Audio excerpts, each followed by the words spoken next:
دیکھو ابھی جو زمین پر زلزلے آتے ہیں وہ کیسے ہوتے ہیں معلوم؟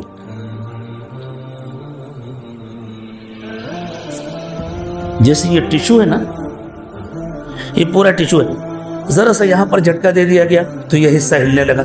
ابھی زمین کے زلزلے ایسے ہوتے ہیں جو زمین کے اندر سے پیدا ہوتے ہیں، اندر کچھ ایسا اتھل پتل ہوتا ہے، کچھ ایسا ری ایکشن ہوتا ہے، اس کے نتیجے میں زمین کے اندر کی پلیٹیں بعض جگہوں پر ہل جاتی ہیں۔ اسی لیے جب زلزلہ آتا ہے تو زلزلے کا مرکز تلاش کیا جاتا ہے کہ اس زلزلے کا مرکز کہاں ہے، اس کا سینٹر کہاں ہے، اور وہاں کتنی طاقت کا زلزلہ آیا اور کتنے علاقے تک اس کا اثر پہنچا۔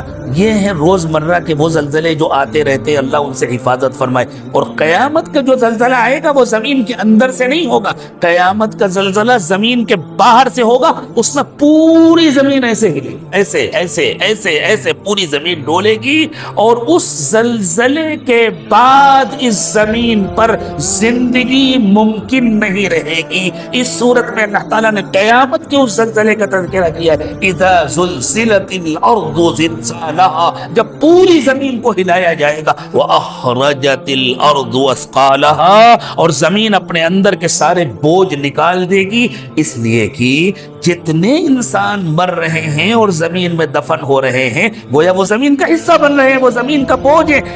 تمام انسان زندہ ہو کر کے باہر نکل آئیں گے، زمین اپنا بوجھ نکال دے گی۔ وقال الانسان ما لها، اس دن ان مناظر کو دیکھنے کے لیے کوئی زندہ نہیں رہے گا، لیکن اگر کوئی انسان زندہ ہو اور ان مناظر کو دیکھے تو نہ ایسا کوئی منظر اس نے کبھی دیکھا ہوگا، نہ سنا ہوگا، نہ سوچا ہوگا، تو انسان حیرت کا نمونہ، حیرت کا مجسمہ بن جائے گا اور حیرت سے کہے گا اس زمین کو کیا ہو گیا ہے، ہم نے تو ایسا کبھی سوچا بھی نہیں تھا۔ پوری زمین ایسے ہلے گی اور پوری زمین کے اندر سے ایسے مردے زندہ ہو کر کے نکلیں گے۔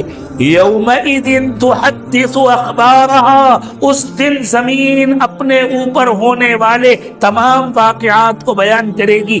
جو کچھ بھی ہوتا ہے اسی زمین پر ہوتا ہے نا، نیکی ہو یا گناہ ہو،